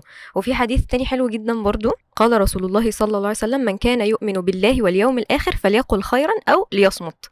هنا فكرة من كان يؤمن، فده كله بنشوفه في فكرة ان ربنا بيقول: يا ايها الذين امنوا، في اول الايه بتاعت يا ايها الذين امنوا لا يسخر قوم من قوم، لان اصلا دي من صفات المؤمن ان هو ما بيسخرش من قوم، وده تنبيه ان ده نهي، ما حدش يعمل كده. وفي الاخر فاولئك هم الظالمون، دول فعلا اللي ظلموا نفسهم، لان ربنا مش بيظلم حد. في الاخر كل واحد بيمسك كتابه: اقرأ كتابك كفى بنفسك اليوم عليك حسيبا. انت هتحاسب نفسك، انت تشوف الكتاب بتاعك وتشوف كل كلمة انت قلتها حتى لو كانت بهزار، بس الواحد مش بيعرف مردود الهزار ده بيبقى عامل ازاي، او ابعاد الهزار ده بيودي الواحد لفين. حد اتريق على حد مثلا في الجامعة، واحد فجأة اختفى ما بقاش يجي علشان الناس بتتريق عليه، الناس بتتريق على شكله، على طريقة كلامه، على مظهره. فطريقة الكلام احنا بنؤخذ بيها، فنحاول ان احنا يعني نجتهد. ولو حد فينا كان بيعمل كده، وزي ما كانت سارة ويا رب يعني بيقولوا انه وارد جدا ان احنا نقع في الذنب ده ذنب كبير جدا، نحاول ان احنا نتوب منه ونجتهد. كل ما حسينا ان احنا وقعنا في حاجة وقلنا حاجة بجد وحشة جدا للشخص اللي قدامنا، نحاول ان احنا نروح ونراضيه ونقول له بجد انا كنت بهزر، انا اسف والله. انا ممكن الشخص فعلا يكون تقبلها عادي بهزار، بس انت تاخد بالك انت لما تيجي تعمل كده مره على مره على مره تلاقي نفسك بطلت خالص ان انت تقول حاجه اللي بتضايق دي. انا برضو عايزه ازود حاجه، انه انا بحس الواحد كل ما يبقى مركز مع نفسه اكتر، كل ما يبقى مش على باله اصلا الناس بتعمل ايه او بتقول ايه او لابسه ايه او شكلها عامل ازاي. يعني كل ده بيجي بحسه من الفراغ شويه، ان الواحد بيبقى مش عارف يعني، او مش عايز يركز مع العيوب اللي عنده فبيركز مع عيوب غيره، او مثلا مش شاغل وقته كفايه، او مع ان المؤمن دايما وقته مشغول، دايما مفيش وقت اصلا يقدر يبقى يملاه بعبادة أو طاعة أو أي حاجة مفيدة ما يملاهاش بيها. بس الموضوع ان احنا بنقعد نسخر من الناس ونشوف بقى هم لابسين ايه وشكلهم عامل ازاي وعاملين ازاي في حياتهم، ده بيجي من فراغ بقى، من يعني الواحد بيبقى بس مش شايل هم دينه أو نفسه كفاية ان هو يركز مع نفسه. بس كل ما الواحد يبقى واعي قوي بعيوبه، واعي قوي بتقصيره، بيبقى دايما عايز يحسن من نفسه دينيا واجتماعيا برضو، بيبقى مش فاضي اصلا يبص الناس بتعمل ايه، مش فاضي يتريق على حد ولا يركز مع حد. فاهم حاجة انه الواحد يبقى عايز بس يحسن من نفسه، هو مش مهم اللي قدامه ده بيعمل ايه، مش مهم الناس فين دلوقتي، المهم انا فين مع نفسي، انا فين مع ربنا سبحانه وتعالى. عارفين دايما اللي هو كان في حديث الرسول بيقول في النعم ما تبصوش للي فوقكم، بصوا للي اقل منكم عشان تقدروا النعمه اللي عندكم. تمام. في الحاجات الحلوه بقى، في الانجازات الشخصيه والحاجات دي، بصوا للي اعلى منكم. انا بقول كده بصوا للي اعلى منكم علشان انتوا يعني عارفين اللي هو انا مثلا شفت حد احسن مني في حاجه فانا احس ان انا قليله، فده بيخليني اللي هو احط نفسي في المكان الصح، ان انا مبقاش بتكبر على الناس، او ان انا مبقاش شايفه نفسي، فاشوف دايما الناس اللي احسن مني في اي حاجه واقعد اقول لا فعلا انا ما جيتش، فانا ماليش الحق ان انا اقعد اتريق على اللي اقل مني. الفكرة دي برضو بتكمل معانا الآية اللي بعد كده ربنا سبحانه وتعالى بيقول فيها: يا أيها الذين آمنوا اجتنبوا كثيرا من الظن إن بعض الظن إثم ولا تجسسوا ولا يغتب بعضكم بعضا أيحب أحدكم أن يأكل لحم أخيه ميتا فكرهتموه واتقوا الله إن الله تواب رحيم. الآية دي بالنسبة لي بجد مرعبة، عشان هي بتشمل حاجتين من أكتر حاجتين أنا ممكن أجزم إن كلنا بنقع فيها. أول حاجة الظن، ان الواحد يسيء الظن بحد قدامه، ودي بجد بتبقى مدخل سهل قوي للشيطان، ان احنا بس تبقى فكره عابره كده انه الشخص ده لا اكيد الشخص ده مش مخلص مثلا، او اكيد الشخص ده، بنقعد نفكر افكار واحنا ما عندناش اي مبرر للافكار دي.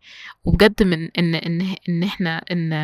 احنا نعمل نسيء الظن بحد، دي من اكبر الكبائر. وبرده كان الشيخ كان بيقول انه ربنا سبحانه وتعالى هنا قال اجتنبوا كثيرا من الظن، مش اللي هو لا تظنوا، يعني ما قالهاش بصيغه تانية. ولما شاف اجتنبوا او الموضع الكلمه دي في القران كله جايه فين، اجتنبوا دي بتيجي مع الكبائر، بس مع الكبائر او الشرك كمان. فهي ده بيدل على ان الظن ده، ان سوء الظن من اكبر الكبائر ومن اعظم المصائب اللي بجد بتهلك المجتمع، ان الناس تقعد تسيء الظن ببعضها. وخصوصا ده بيحصل في المجتمع بتاعنا مع الشيوخ والعلماء. يعني ممكن الواحد يوصل ان هو يشك في شيخ باين عليه كل علامات التقوى والصلاح وكده، بس الواحد يقول لا ده اكيد مش مخلص، او اكيد هو مرائي، او احنا مش بتاعتنا، احنا عمرنا ما هنعرفها، وعمرنا ما هنعرف نأكد ده. ففكرة ان احنا عندنا باب زي ده مش عارفين نقفله، او لسه ما استوعبناش ان هو موجود اصلا، ممكن حد يبقى بيعمل ده من غير ما يبقى يعني واعي ان قد ايه دي مشكلة. فاحنا دايما نحسب الناس على خير، حتى لو يعني الناس كلها بتتكلم عكس كده. ما ينفعش ابدا ان احنا لو حد ظاهر عليه كل العلامات الكويسة ان احنا نقول لا ده نشك في نيته، او نظن فيه اي ظن سوء عشان بس احنا حاسين بحاجة معينة او ما عندناش دليل من الاخر يعني. فدي من اكبر الكبائر. في برضو نقطة حلوة قوي، انه اولا في نقطتين حلوين. هو ليه ربنا في الآية اللي قبلها كان في حاجات معينة اللي هي لا يسخر قوم من قوم ولا تلمزوا أنفسكم ولا تنابزوا بالألقاب، بعدين في الآية دي 3 حاجات مختلفين: اجتنبوا كثيرا من الظن ولا تجسسوا ولا يغتب بعضكم بعضا. ليه بقى دول هنا ودول هنا؟ الحاجات اللي في الآية الأولى بيتعملوا في العلن، يعني قدام، يعني بتريق على شخص في وشه. الحاجات التانية دي في السر، يعني من ورا الشخص بالظبط. هي حلوه قوي. فالاتنين غلط، عشان في اصلا فكره بتاعت اللي هو ايه، لا انا مش هتريق عليه من ظهره، انا هتريق عليه في وشه عشان انا شخص مش منافق. هو ده برضو يعني برضو مش صح يعني. الترتيب بقى حلو جدا. ان بصوا بقى اللي بيحصل، تجتنبوا كثيرا من الظن. اللي بيحصل في العادي إيه؟ ان حد شك في حد، فيقعد بقى عايز يعرف اللي هو شك فيه ده صح ولا غلط، فيتجسس عليه بقى عشان يحاول يوصل ان الظن بتاعه ده يشوف هو صح ولا لا. بعدين يعرف يكتشف حاجه، فيقعد بقى يغتابه ويتكلم عليه من ورا ظهره. فده بجد طريقه اللي افسد بيها اي مجتمع. كل بقى ما اشك في حد اقعد اتتبع عورات الشخص دوت واكشف وافضحه، واقعد بقى انشر الحاجه اللي انا اكتشفتها دي وسط الناس. ده هيرجعنا للآية بقى اللي في صفحة اللي قبلها: يا أيها الذين آمنوا إن جاءكم فاسق بنبأ فتبينوا أن تصيبوا قوما بجهالة فتصبحوا على ما فعلتم نادمين. دي بتكمل دي. وفي الحديث بتاع الرسول صلى الله عليه وسلم: إياكم والظن فإن الظن أكذب الحديث. الظن هنا اللي هو الكلام اللي ملوش دليل، يعني أنا ما عنديش دليل أصلا أثبت بيه الحاجة اللي جت في بالي دي. وكم مرة حد مثلا، وده كتير يعني بيحصل معانا على طول، ان انا مثلا حصل قدامي موقف، فانا الموقف ده بنيت عليه سيناريو مكذوب وحاجه ما حصلتش، وحاجه اصلا يعني انا سمعت حاجه من حد، او مثلا حصل قدامي موقف سواء بقى وسط اهلي او صحابي او المجتمع اللي حواليا، وبنيت على الحاجه اللي قدامي دي ظن مكذوب، واتضايقت وشلت من الشخص. الحاجات دي بجد بتدمر المجتمع بطريقه مش عاديه، وبتخلي الواحد يشيل من التاني. عشان كده ربنا بيقول فتبينوا. والآية اللي احنا بنتدبر فيها آخرها واتقوا الله. فكرة ان كل ده انا هعرف اتجنبه لما اتقي الله. يارا برضو كانت بتقول حاجة مهمة قوي، انه ترتيب الذنوب هنا، ان الواحد بيسيء الظن وبعدين بنتجسس علشان نشوف بقى هل ده صح ولا لأ. وبرضو موضوع التجسس ده منتشر قوي دلوقتي، واحنا مش عارفين نحط له اسم كده. احنا مش بنقول عليه تجسس، مع ان بنقول عليه ستوكينج، بنقول عليه مش يعني حاجات كده.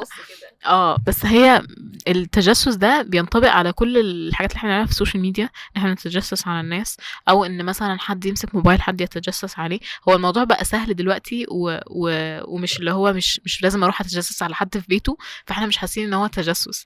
بس لا، ده بينطبق برضو ان انا من الاخر بقعد اراقب الشخص وبشوف حاجات، او بحاول اشوف خصوصياته او اي حاجة هو ممكن يبقى مش عايزني اشوفها.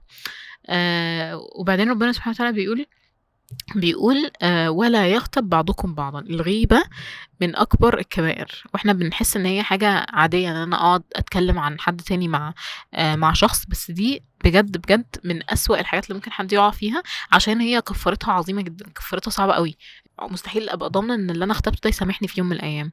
فان انا اروح يوم من القيامه كده والاقي ان انا حسناتي كلها بتتاخد من شخص والتاني والتالت علشان بس انا جبت سيرتهم في الدنيا، دي حاجه صعبه قوي. في حديث عن الرسول صلى الله عليه وسلم بيقول فيها: أتدرون من المفلس؟ قالوا يا رسول الله المفلس فينا من لا درهم له ولا متاع. قال: إن المفلس من أمتي من يأتي يوم القيامة بصلاة وزكاة وصيام وقد شتم هذا وضرب هذا وأخذ مال هذا، فيأخذ هذا من حسناته وهذا من حسناته، فإن ثنيت حسناته قبل أن يقضي ما عليه أخذ من سيئاتهم فطرح عليه ثم طرح في النار. يعني مشهد رعب ان انا ابقى عماله اوزع حسناتي عشان انا غلطت في ده واغتبت ده وشتمت ده، وفي الاخر حسناتي تخلص فيقوموا مديني من سيئاتهم فاترين في النار. وبعدين ربنا سبحانه وتعالى بيقول لنا تشبيه بجد، لو افتكرنا التشبيه ده بس كل ما نيجي نجيب سيرة حد مش هنتكلم.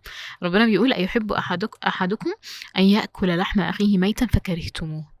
يعني تخيلوا كده ان احنا مثلا في نهاية العالم وهنموت من الجوع، ولقينا مثلا جثة فكلتوا من لحم الجثة دي، وبعدين كشفتوا عنها لقيتوها اخوكم. بجد الشيخ قال كده، فانا حسيت ان انا لو استحضرت المعنى ده او لو استحضرت التشبيه ده كل ما اجي اغتاب حد عمري ما هعرف اصلا اتكلم. فمن كتر ما هي حاجة عظيمة وحاجة ربنا بيبغضها، ربنا شبهها بالتشبيه ده. وبعدين ربنا بيقول: واتقوا الله، ودي التقوى اللي احنا بنتكلم عليها اللي هي اتكررت في كل السورة: ان الله تواب رحيم. برضو مع نهاية الآية دي نفس نهاية الآية اللي فاتت، التوبة ثم التوبة ثم التوبة. يعني أهم حاجة، مش مهم أي حد عمل الحاجات دي قبل كده أو وقع فيها، أهم حاجة نحن نتوب. ولو احنا توبنا ووقعنا نتوب تاني ونتوب تالت ونتوب رابع لحد ما ربنا يقدرنا ونثبت على الطاعة ونثبت على ترك المعصية. الآية اللي جاية باحس إنها بتلخص السورة كلها. ليه من أول السورة كلها واتقوا الله واتقوا الله، في كل آية تقريبا ربنا بيأمرنا إن احنا نتقيه.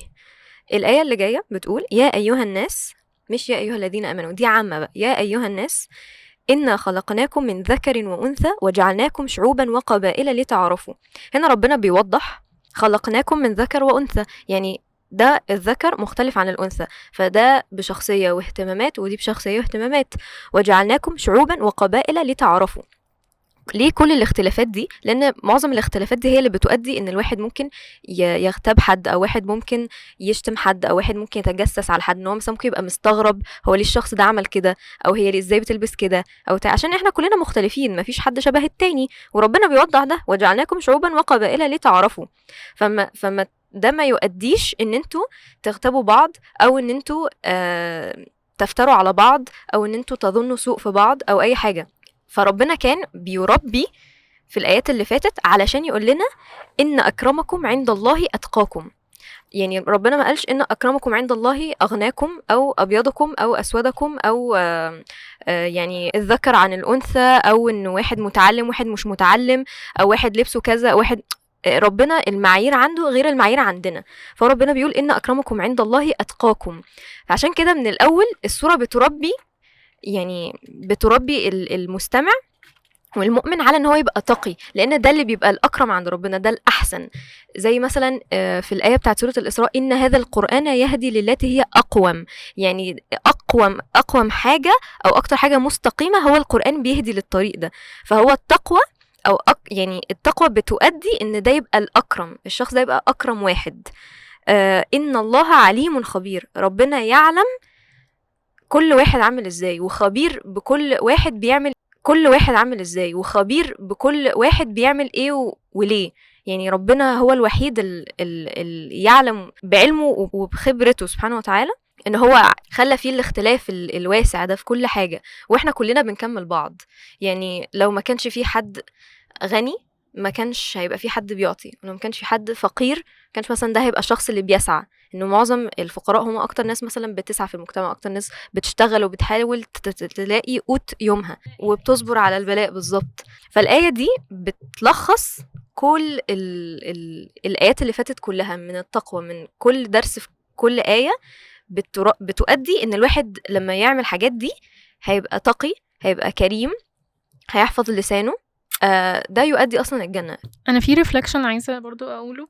احنا الصوره دي قلنا ان هي عماله تتكلم على ان في مسلمين كتير دخلوا جداد وقبائل مختلفه ومش عارفه ايه وكده، وكان في الايه بتاعت اللي هي انما المؤمنون اخوه. فهو دلوقتي ربنا بيقول لنا ان خلقناكم من ذكر وانثى، انتوا فعلا اخوه، انتوا فعلا اخوه حقيقيين من نفس انتوا انتوا في الاخر بشر كلكم.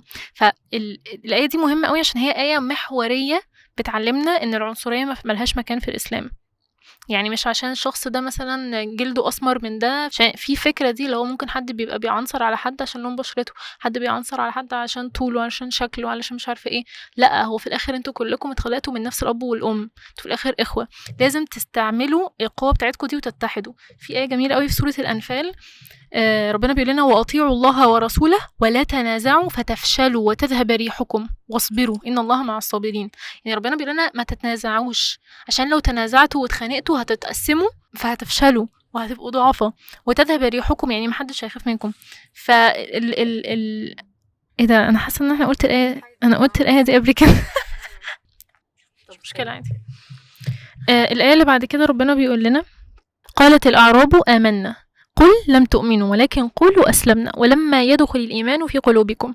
يعني إيه بقى؟ يعني ربنا في بقى ناس جديدة كانت داخلة الإيمان زي ما داخلة الإسلام جديد، فهم الجداد دول الأعراب كانوا معروف إن هم مش متعلمين بنفس المستوى بتاع الناس اللي كانت في مكة ساعتها، اللي كانت عايشة في المدينة أو في المدن يعني. فكانوا بيقولوا آمنا. فكان بقى إيه؟ انتوا متخيلين الآية نازلة تقول حاجة مهمة قوي، لا ثانية واحدة، ما تقولوش ان انتوا امنتوا، انتوا اسلمتوا، وفي فرق. ولما يدخل الايمان يعني لسه الايمان ما دخلش فعلا في القلب. ودي حاجه مهمه جدا ان احنا نكون فاهمينها، ان انا الايمان بيدخل فعلا في القلب من خلال الشعائر والطاعات اللي انا بعملها. فانا لازم لما اوصل للليفل ده ابقى فعلا استحقيته. دي بقى حاجه مهمه قوي، كل واحد فينا واحنا بيسمع الايه دي يوقف كده ثانيه، هل انا فعلا مؤمن؟ يعني ده سؤال مهم قوي، لان هنا ده ربنا نزل آية بيقول لا انتوا مش مؤمنين. والايمان هو حاجه مهمه قوي عشان الشخص فعلا بيدخل بيه الجنه. هو اصلا الايمان هو اللي بيدفع الانسان ان هو يعمل طاعات.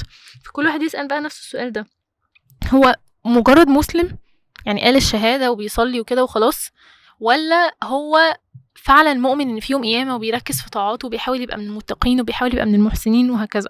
ولما يدخل الايمان في قلوبكم، تاني القلب بيتقال، القلب هو المكان بتاع الايمان وبيزيد بالطاعات. وان تطيعوا الله ورسوله لا يلدكم من اعمالكم شيئا. ازاي الشخص فعلا يبقى مؤمن بقى؟ ان هو يطيع الله ورسوله، اللي هو اصلا السوره بدات بيها لا تقدموا بين يدي الله ورسوله. ان الشخص يتبع ربنا في الاحكام اللي في القران ويتبع الرسول في الحاجات التشريعات اللي في السنه. وان تطيعوا الله ورسوله لا يلدكم من اعمالكم شيئا، يعني مش هيبخس حد حقه. الاعمال كلها في الاخر هتتكتب. ان الله غفور رحيم، في الاخر ربنا غفور رحيم بيغفر لنا الذنوب بتاعتنا وهيرحمنا. انما المؤمنون الذين امنوا. مين بقى المؤمنون اللي بجد؟ يعني ده بقى كل واحد بيقيم نفسه تاني. ربنا بعد بقى ما قال لنا احكام كتير قوي عشان نعرف نتعامل مع بعض. انما المؤمنون الذين امنوا بالله ورسوله ثم لم يرتابوا وجاهدوا باموالهم وانفسهم في سبيل الله اولئك هم الصادقون. دول اللي صادقين بجد، دول اللي فعلا ربنا هيمتحن ايمانهم زي ما قلنا في الاول صفحه خالص. فدول كده صدقوا العهد مع ربنا. بايه بقى؟ عملوا ايه؟ اولا امنوا بالله ورسوله، ثانيا لم يرتابوا، ما كانوش في شك وريب وكل شويه يطلعوا خطوه قدام وخطوه لورا. يعني لا، كانوا بيحاولوا ان هم يبنوا على الحاجه، يعني بيدوروا على الحاجه الصح وبيبنوا عليها وبيجاهدوا بقى. ما بيعرفوا ان حاجه صح ما بيقعدوش بقى يقللوا منها وكده، لا طالما تيقنوا بيكملوا فيها. وجاهدوا بايه بقى؟ باموالهم وانفسهم. الجهاد بالاموال والانفس ده مش شرط معناه بس في الحروب، لا ده بكل حاجه. انا بجاهد باموالي بتصدق بيها، لازم يبقى فيها الجهاد. يعني انا لو بدفع حاجه وما فيهاش اي جهاد، بدفع جنيه، هو انا مش هحس اصلا بقيمته، هو فعلا ما اثرش فيا. هو في الاخر ربنا يتقبله برضو، بس الانسان بيجاهد بجد لما بيدفع حاجه كبيره، بيجاهد بنفسه بجد لما بيجي على نفسه، بيجاهد نفسه في الحاجات اللي هو بيشتهيها وكده. اولئك هم الصادقون. قل أتعلمون الله بدينكم والله يعلم ما في السماوات وما في الأرض والله بكل شيء عليم يمنون عليك أن أسلموا. في ناس كده معينين بيبقوا، يعني هو الآية دي نزلت في مين؟ في الأعراب الجداد اللي كانوا داخلين ومش عايزين بقى يدفعوا حاجة، أو يعني عايزين ياخدوا من الصدقات، وكانوا بيتعاملوا مع اللي هو أهو إحنا أمنا وأسلمنا من غير ما نحاربك يا محمد صلى الله عليه وسلم. وكانوا بيتعاملوا بالطريقة دي، يمنون على الله، يعني أهو ده إحنا أمنا. احنا ساعات احنا النهارده كمسلمين بيبقى عندنا نفس المنتاليتي دي او طريقه التفكير دي، اللي هو يعني ده انا كتر خيري ان انا بصلي، او ده انا كتر خيري ان انا محجبه، مش لازم بقى يبقى الحجاب صح ومش لازم بقى ابقى بصلي في الوقت، يعني بس اللي هو ايه، بحس اللي هو خلاص انا عامله حاجه فبمن على ربنا. فهو الايه دي جايه تقول تكلموش كتير، ربنا يعلم اللي في قلوبكم. اقول اتعلمون الله بدينكم والله يعلم ما في السماوات وما في الارض والله بكل شيء عليم. ربنا يعلم اللي جوانا والوسوسه اللي جوانا وقد ايه احنا بنجاهد نفسنا فعلا، وهل احنا مؤمنين بجد ولا لا. وما يبقاش الانسان بيمن على ربنا، ما بيمن على ان هو بيعمل طاعه. قل لا تمنوا علي اسلامكم بل الله يمن عليكم ان هداكم للايمان ان كنتم صادقين. يعني احنا المفروض نبقى احنا بنحمد ربنا ان هو هدانا وان هو قربنا ليه، ودايما شايفين الغلط والنقص عشان بنحاول نشتغل عليه ونبقى بنتقي ربنا اكتر. هو ده الصح. بس فكره اللي هو انا بشوف اللي انا عليه وبقول خلاص كده كتر خيري واقف على ده وبمن على ربنا باللي انا بعمله. ربنا كان بيقول للرسول ولا تمنن تستكثر، يعني ما تمنش على ربنا لما تستكثر الاعمال اللي انت بتعملها علشان ربنا. لو يا ده انا عملت كذا وبصلي ولابسه وبقارن نفسي باللي حواليا، فطريقه التفكير دي بتبعدنا في الاخر عن التقوى. فكرة المن أصلا إن أنا ممكن أبقى يعني شايفة اللي هو إيه، زي ما كانت يارا بتقول، إن أنا ممكن أكون عملت حاجة فأقعد بقى إيه، بس ده أنا كتر خيري جدا فعلا، أو مثلا إن أنا الحاجات اللي أنا عملتها دي شايفة إن أنا خلاص أنا كده استنى أنا أخش الفردوس الأعلى. لأ، هو يعني الموضوع مش كده خالص. فكرة برضو الآية بتاعت ولا تمنن تستكثر، دي تربية أصلا. الآية دي كانت نازلة للرسول، اللي انت الرسول بيعمل حاجة كبيرة جدا صلى الله عليه وسلم، بيعمل دعوة وبينشر الدين وبيجاهد فعلا بنفسه وبأمواله بكل حاجة في سبيل الله. في الآية اللي هي بتاعت في سورة الصف، ربنا بيقول يا أيها الذين آمنوا هل أدلكم على تجارة تنجيكم من عذاب أليم تؤمنون بالله ورسوله وتجاهدون في سبيل الله بأموالكم وأنفسكم ذلكم خير لكم إن كنتم تعلمون.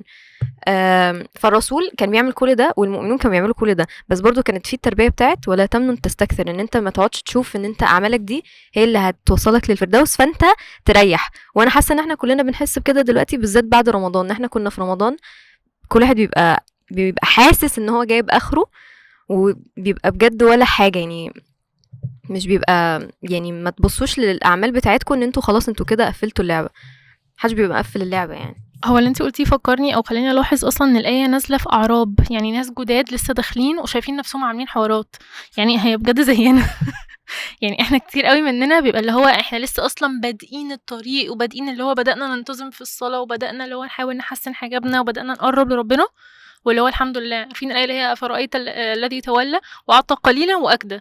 هي دي المشكلة، اللي هو حد يبقى ادى قليل جدا وبعدين ايه وقف أكدى بطل، لأن هو شايف ان هو عمل عليه وزيادة. فدي مشكلة، دي طريقة تفكير غلط. وربنا هنا بيقول لنا اصلا وبصوا مين اللي بيفكر كده، بيبقوا الأعراب اللي هم لسه جداد. فهو الصحابة مثلا يعني عمر ما سيدنا عمر او سيدنا ابو بكر مثلا رضي الله عنهم حسوا كده او قالوا حاجة زي كده، هم دايما بالعكس كانوا حاسين يعني بالنقص او بالغلطات او شايفين الغلط. فطريقة التفكير كلها اصلا بتبقى بتدل على ان الشخص مش فاهم الموضوع اصلا، طريقة تفكيره لازم تتغير. هو اصلا في يعني احاديث كتير قوي بتتكلم عن الموضوع ده. يعني انا افتكرت دلوقتي القصه بتاعت الراجل اللي هو كان فضل طول حياته يعبد ربنا سبحانه وتعالى، وبعدين جه يوم القيامه قال لهم ادخل الجنه باعمالي، قالوا له لا تدخل الجنه برحمه ربنا. فبعدين جابوا وزنوا اعماله كلها اللي هو ممكن يبقى 100 سنه عباده، وحطوا بس قدامها نعمه البصر، فطاشت اعماله. يعني نعمه البصر كانت اتقل، فهو ما عرفش يشكر نعمه واحده من نعم ربنا سبحانه وتعالى. فاحنا ازاي بنبقى اللي هو بنعمل اقل حاجه ونقول لا ده كفايه، واحنا ربنا بينعم علينا نعم لا تعد ولا تحصى كل يوم يعني. وبرضه بحس ان الموضوع ده بيأثر على كل الافكار اللي احنا اتكلمنا فيها في الصوره، ان احنا ساعات بنبدا الطريق وبعدين بقى بنقعد نبص على الناس اللي اوريدي بقى لها شويه في الطريق ونشوف بقى عيوبهم، ونشوف بقى هم ازاي يعني ازاي متاخرين او ايه ده، لا احنا هنسيء الظن في فلان، في شيخ، في مش عارفه في شخص معين. ازاي الواحد بيبقى الشيطان بيدخله من مدخل صغير قوي وبسيط بس ممكن يخليه يضيع كل الاعمال اللي هو بيعملها، ان احنا بس نبص للناس التانية اللي في الطريق بنظرة أقل، أو إن احنا نسخر منهم، أو إن احنا نسيء الظن بيهم، مع إننا احنا عادي ممكن نبقى بنجاهد مع نفسنا. فهي الصورة كلها سبحان الله يعني بتصب على بعضها كده، وهي منهج كامل محتاجين نمشي عليه يعني عشان المجتمع بتاعنا يبقى مجتمع يعني صالح إن احنا نعيش فيه أصلا. فاحنا قبل اخر ايه يعني قبل ما ندخل في اخر ايه، علشان هي حاجه حلوه قوي ان احنا نفهم دلوقتي السوره كلها. سوره بتعلمنا الاداب بتاعتنا بما احنا بقى دخلنا الاسلام وناس جديده في الاسلام، ازاي نبقى فعلا بقى نرتقي الليفل بتاعنا، احنا نبقى مؤمنين ونبقى متقين، عشان دول في الاخر اللي بيخشوا الجنه. فربنا في السوره بيقول لنا احكام معينه واداب للتعامل مع شرعه، التعامل مع النبي، للتعامل مع المجتمع، علشان نفضل قريبين ليه، علشان نفضل يعني يونت واحدة متحدة، ما نبقاش قاعدين بنتقسم وبنتفرق وبنتريق على بعض وبنلمس بعض ومش شايفين نفسنا اخوات وهكذا. في الاخر السورة بتخلص ان خلوا بالكم ان الايمان هو ان انتوا تسمعوا الكلام في الحاجات دي، خلوا بالكم ما تقوش بتمنوا على ربنا باللي بتعملوه فتحسوا ان انتوا مش عايزين تسمعوا بقية الاحكام دي وتسمعوا بقية الكلام. في الاخر السورة بتخلص ان الله يعلم غيب السماوات والارض والله بصير بما تعملون. ربنا يرى وربنا بصير بكل حاجة احنا بنعملها، وربنا يعلم غيب السماوات والارض ولقد خلقنا الانسان ونعلم ما توسوس به نفسه ونحن اقرب اليه من حبل الوريد. ربنا يعلم الوسوسه اللي بتجيلنا ايه والافكار اللي بتجيلنا ضد الاحكام اللي هو ربنا نص عليها في الكتاب، علشان في الاخر لما الانسان يجاهد نفسه في الحاجات دي يعني اهو ربنا بيقول لنا اهو صفات المؤمنين كذا كذا كذا، انما المؤمنون الذين امنوا بالله ورسوله ثم لم يرتابوا وجاهدوا باموالهم وانفسهم في سبيل الله. لم يرتابوا يعني ثبتوا، لازم يبقوا ثابتين، يبقوا واخدين بالهم وبيجاهدوا وبيحاولوا. دي صفات المؤمنين اللي بجد. في الاخر ان الله يعلم غيب السماوات والارض، ربنا يعلم كل حاجه، فربنا يعلم قد ايه الانسان فعلا هيجاهد علشان الحاجات دي. سبحانك اللهم وبحمدك اشهد ان لا اله الا انت استغفرك واتوب اليك.